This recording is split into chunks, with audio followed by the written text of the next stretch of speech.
Family dimanapun Anda berada.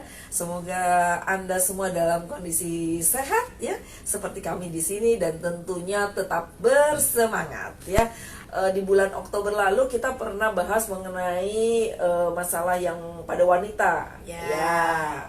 Kepada wanita menyangkut organ reproduksinya, ya kan.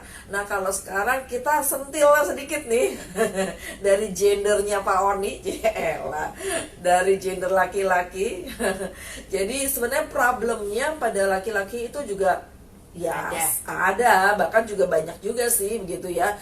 Ini terkadang masalah ini seringkali mungkin karena ketidaktahuan, ataupun tahu tapi karena tidak terlalu bermasalah di awal-awal sehingga diabaikan ya, atau bisa jadi sudah berkelanjutan sehingga sudah pasrah. Nah, ini banyak faktor, banyak hal ya, nanti kita kupas ya FKC Family. Tapi yang jelas siang hari ini kita akan berbicara mengenai prostatitis ya. Oke, apa itu prostatitis? Apa itu kelenjar prostat? Apa sih fungsinya kelenjar prostat? Bagaimana cara kerjanya? Yuk sama-sama kita simak penjelasan Dr. Teresia Darmawan yang sudah hadir di sebelah saya. Oke, siang Dr. Tres. Siang Mbak Reni, siang Mbak Oni, siang bapak-bapak, ibu-ibu dimanapun Anda berada. Semoga saya harapkan di dekat penghujung tahun ini kita masih tetap diberi kesehatan, semangat ya, sehingga sampai akhir tahun ini tetap yang mau closing ya namanya ya, closing harus tetap semangat. Tetap semangat. Iya, ya, seperti yang tadi sudah Mbak Reni katakan, siang ini kita akan membahas kelaki-lakian, yaitu tentang yang berhubungan dengan kelenjar prostat. Ya, apa itu kelenjar prostat? Sebenarnya seperti yang tadi Mbak Reni katakan, banyak orang mungkin tahu atau tidak tahu, atau bahkan sebenarnya samar-samar tahu. Benar. Jadi sebenarnya kalau yang kita kenal sebagai kelenjar prostat itu biasanya umumnya itu orang itu pembesaran kelenjar prostat. Nah, itu biasanya diderita pada laki-laki lansia. Kalau perempuan itu menopause, kalau laki-laki ada juga yang namanya andropause. Nah, itu kalau andropause itu biasanya disertai dengan gejalanya BPH atau benign hypertrophy prostat atau pembesaran kelenjar prostat, yang gejalanya adalah tiba-tiba kencingnya mampet atau nggak lancar. Nah, tapi kalau siang ini kita akan membahas tentang kelenjar prostat juga, yang hanya ada pada laki-laki. Kita tidak punya yang namanya prostat. Itu bukan benign hypertrophy prostat atau BPH, tapi adalah prostatitis. Nah, sekarang apa itu kelenjar prostat? Kelenjar prostat adalah suatu kelenjar yang ada di dalam reproduksi pria, yang fungsi utamanya sebenarnya adalah penghasil sperma. Ya, itu sebenarnya penghasil sperma itu ditentukan dari kelenjar prostat. Di samping itu juga untuk memproses terjadinya urin juga dia membantu, karena letaknya itu di sekitar uretra, jadi di bawah ya, antara penis dan vesika urinaria. Kelenjarnya itu ada di kanan kiri. Nah, besarnya sebiji kecil sebenarnya dalam keadaan almond ya, dalam keadaan normal itu sebenarnya bentuknya kecil. Cuman pada hipertrofi prostat itu bisa membesar sekali. Nah, kalau prostatitis itu bukannya pembesaran prostat karena seperti benign hipertrofi prostat, tapi itu adalah seperti namanya itis, adalah dia mengalami infeksi peradangan. Makanya namanya prostatitis. Nah, bedanya dengan PPH, kalau prostatitis ini dapat menyerang semua usia, bisa dari muda sampai lansia. Kalau PPH itu rata-rata pada lansia. Nah, prostatitis ini bisa pada usia muda, dari 30-an itu sudah bisa terserang prostatitis. Ya. Mungkin ini saya akan kasih sedikit gambaran anatominya. Prostat itu ada di mana? Wow. Nah, ini kalau dari samping ya, yang ini adalah perut bagian bawah. Ini adalah vesika urinaria. Bladder itu adalah vesika urinaria. Ini adalah kantong tempat air kemih. Ya, ini bisa membesar, bisa penuh. Kemudian di sini ada uretra yang menyambung ureter menjadi penis. Nah, di antara uretra ini kanan kirinya ini ada kelenjar prostat. Ya, sebenarnya kelihatannya besar tapi sebenarnya dia kecil. Ya. Nah, pada saat dia membesar yang namanya BPH itu dia akan menekan saluran kencing sehingga kencingnya mampet. Itu ada membesar. Tadi pada prostatitis itu dia juga meradang, nyeri, tapi dia tidak sebesar BPH. Ya, ini ada gambar kira-kira anatominya. Sekarang ini prostat. Ini kalau dari penampangnya, kalau prostat normal ini seperti ya besarnya seperti ini. Kalau prostatitis memang dia meradang, otomatis semua yang meradang adalah membesar. Tapi beda dengan BPH. Kalau BPH itu bukan proses peradangan yang seperti prostatitis, tapi dia memang volumenya, jadi dia mengalami pembesaran. Nah, ini penyebabnya yang utama adalah sebenarnya adalah bakteri. Nah, prostatitis ini ada beberapa macam. Ada yang akut, ada yang kronis. Yang akut itu ada yang bakteri atau non bakterial. Nah, yang paling banyak itu hampir sama seperti wanita. Itu bisa disebabkan oleh bakteri E. coli, terus bakteri gonore atau sifilis, ya sama seperti wanita juga yang ada infeksi di saluran reproduksinya. Kemudian ada bakteri yang lainnya. Itu ada beberapa yang akut. Nah, ada juga bakteri yang menyebabkan prostatitis kronik. Jadi dia akibat penjalaran atau eksaserbasi dari penyakit lain. Biasanya penyakit yang bisa menyerang sampai prostatitis itu adalah TBC. Kemudian dari penyakit ginjal, kemudian dari penyakit HIV, itu juga bisa. Jadi pada penyakit kronis itu bisa menyebabkan prostatitis. Nah, gejalanya itu apa? Karena itu berupa itis, orangnya demam. Orangnya demam, kemudian demamnya tinggi, terus karena berhubungan dengan saluran kencing, kadang-kadang memang kencingnya mampet seperti pada BPH. Cuman pada sekali lagi BPH pada lansia ini juga bisa terjadi pada semua pria usia reproduktif. Ya. Kemudian berarti kencingnya panas juga? Baru mau saya kata. Oh. Ya, kencingnya andet-endetan, nggak lancar dan juga panas dan keruh. Ya, biasanya kadang-kadang disertai dengan darah atau hematuri. Jadi hematuri itu bisa disebabkan tidak hanya pada batu dari ginjal, tapi juga bisa terjadi dari prostatitis ini. Jadi gejalanya sebenarnya macam-macam, cuman kalau BPH tidak ada demam, kalau ini ada demam. Ya, kemudian samping ada demam, ada nyeri di sekitar panggul. Jadi di sekitar perut bagian bawah itu ada rasa nyeri, buat kencing sakit, buat berhubungan seksual juga sakit, ya. Terus keluarnya sperma atau sel maninya juga bisa terhambat. Jadi itu semua merupakan satu dua gejala dari prostatitis. Sehingga buat bapak-bapak atau laki-laki yang mengalami keluhan yang nggak normal dalam kesehariannya, cepat-cepat periksakan. Karena gimana pun juga jangan sampai terjadi komplikasi yang lebih lanjut. Ya. Apakah prostatitis ini bisa disembuhkan? Sangat bisa. Sangat bisa ya. Ya, sangat bisa. Tapi kalau ini didiamkan, dia akan berulang dan ini juga bisa menjadi cikal bakal penyakit-penyakit yang lain. Antara lain keganasan. Tapi apakah prostatitis itu menunjukkan keganasan? Tidak. Apakah prostat ini termasuk kelenjar yang bisa menjadi kanker? Bisa. Jadi akhir-akhir ini banyak kasus yang CA prostat. Ya, ya, ya. Ya, jadi ini merupakan suatu kelenjar yang harus diperiksakan secara rutin. Seperti wanita itu periksa pap smear, periksa mamografi. Kalau laki-laki itu periksa prostat.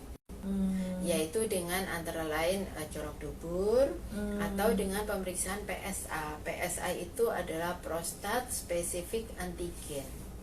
Itu pemeriksaannya melalui darah, diambil, dilihat ukurannya berapa.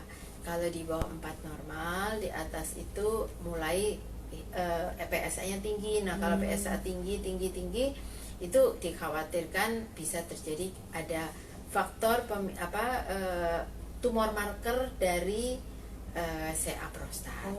Ada juga yang non bakteri, yaitu antara lain adalah orang yang stres. Terus kemudian sering ada peradangan syaraf di sekitar prostat.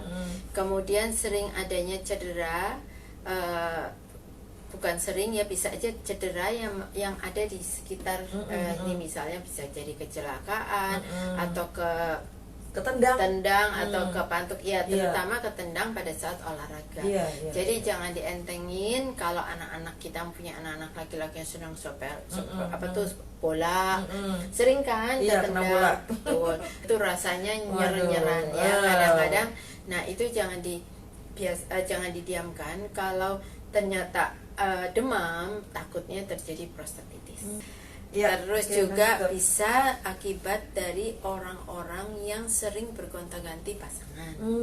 Ya, itu juga transfer dari bakteri itu lebih sering terjadi. Makanya kenapa disarankan menggunakan pelindung, kondom dan sebagainya, itu supaya transfer bakteri itu lebih sulit untuk terjadi.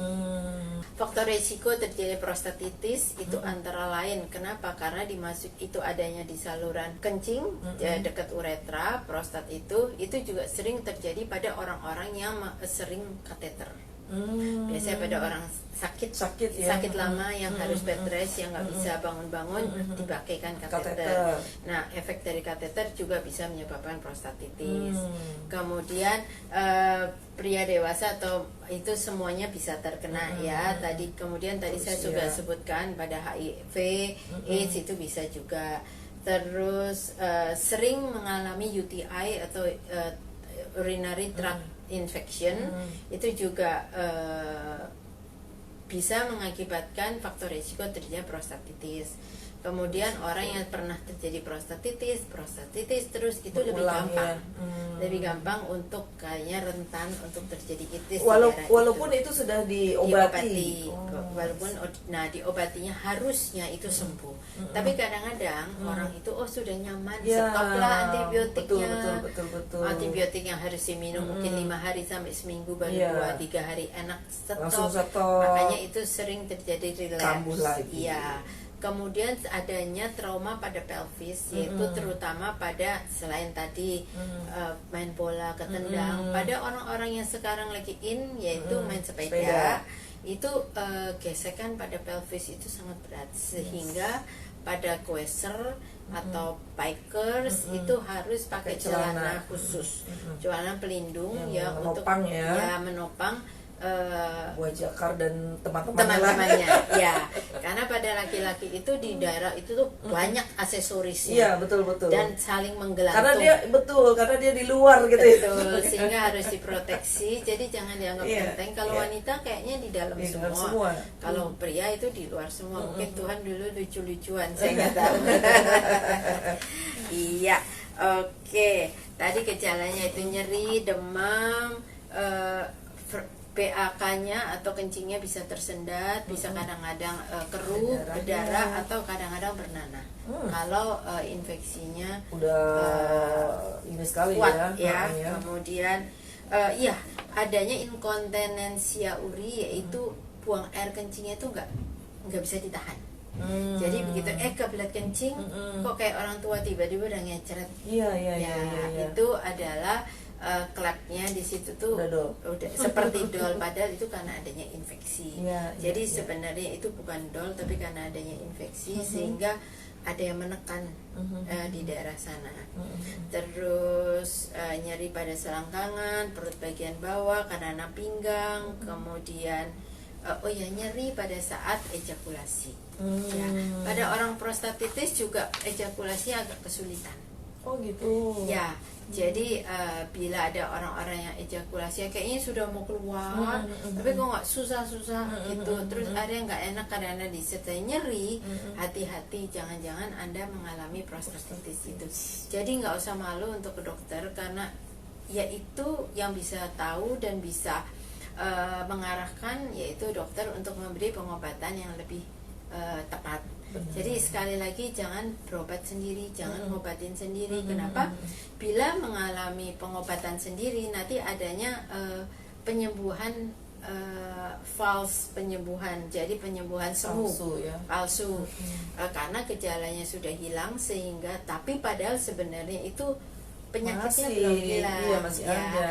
Nah, untuk mengetahui prostatitis segala macam kan juga harus ada pemeriksaan laboratorium. Kemudian dikasih antibiotik, kemudian setelah itu diperiksa ulang apakah sudah leukositnya berkurang, nyerinya berkurang. Bila itu semua sudah normal, baru dinyatakan prostatitis Anda sembuh. Iya. Kalau pencegahannya sekali lagi pencegahan itu kembali lagi ke basic, pola hidup sehat. Pola hidup sehat. Ya, hindarin stres, hindari tekanan atau stres yang berlebihan pada badan juga pada pelvis, pada laki-laki. Kemudian jagalah kebersihan dari alat reproduksi Anda, dari celana dalam, jangan terlalu ketat, atau misalnya Anda sedang berolahraga yang dengan hard impact atau dengan sepeda atau yang mengalami gesekan pada pelvis, gunakan pelindung, sporter atau bantalan pada celana olahraga Anda, ya. Kemudian melakukan hubungan seksual yang sehat. Hubungan seksual yang sehat itu adalah 1-2 kali dalam seminggu.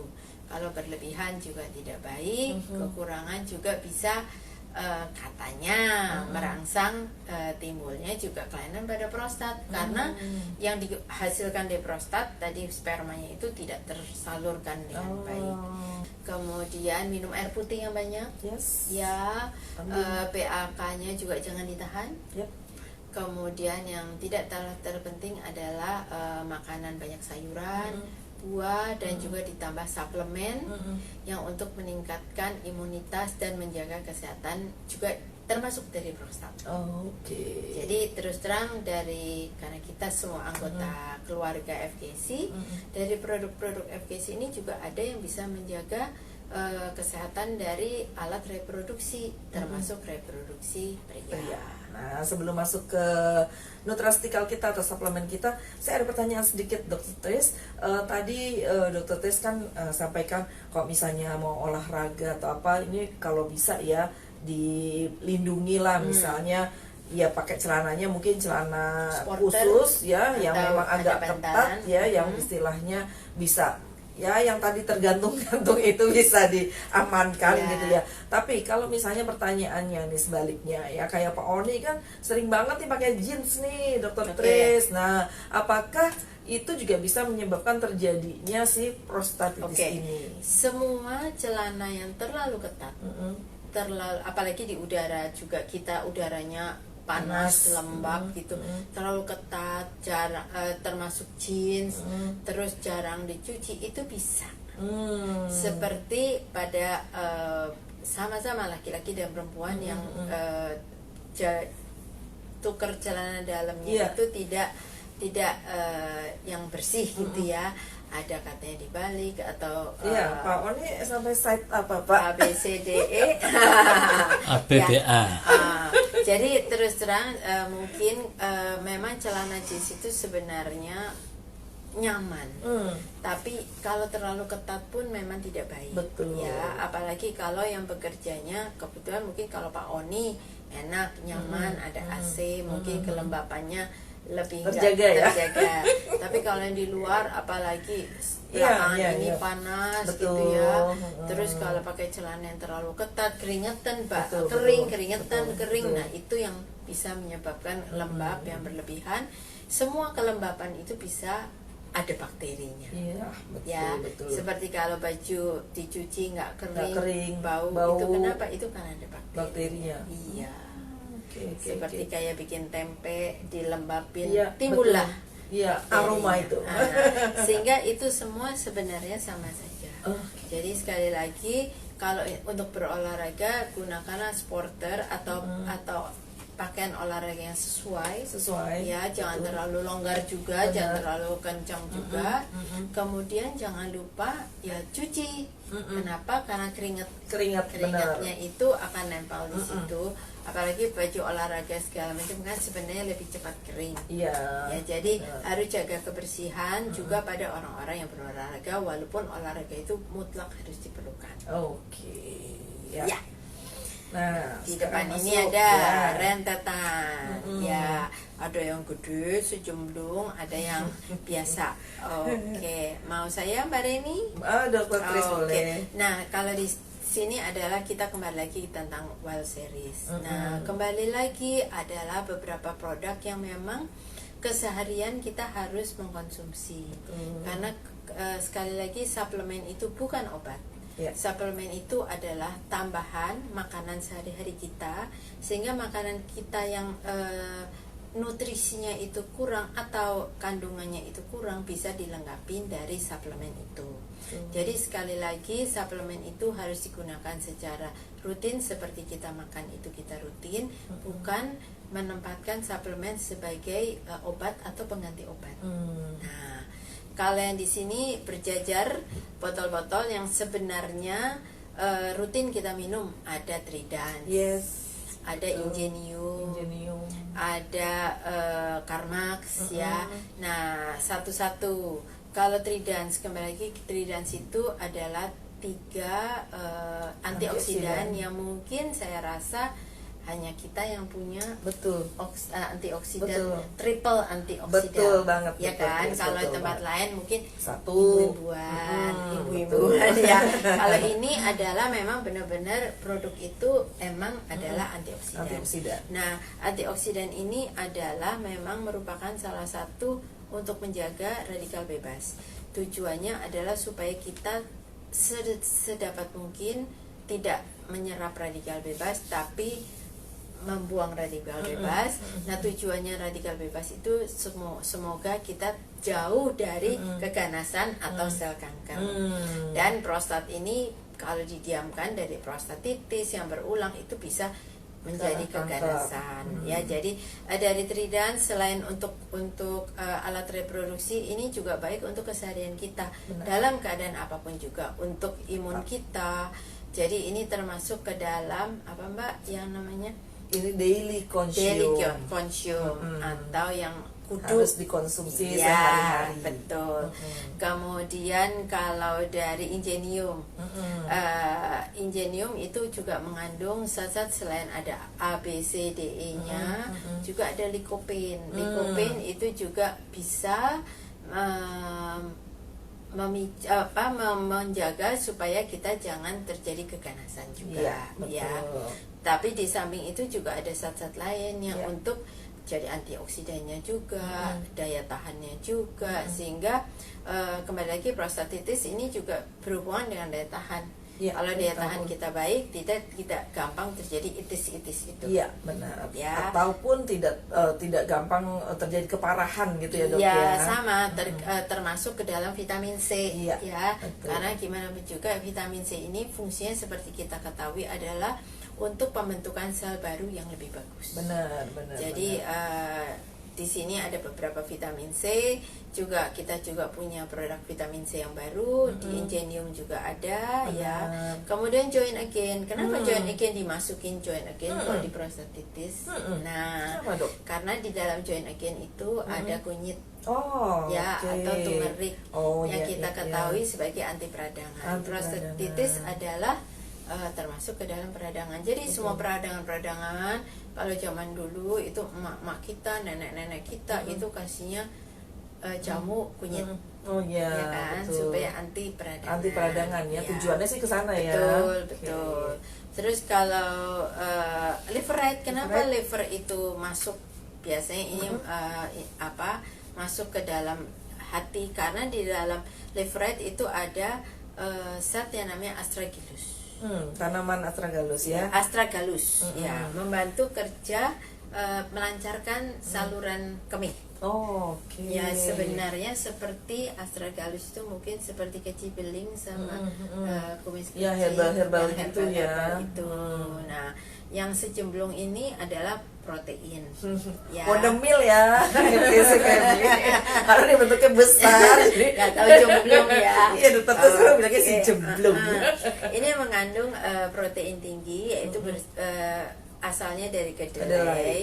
Itu dia bisa menurunkan dari PSA yang tadi saya sebutkan. Itu adalah dari prostat spesifik antigen.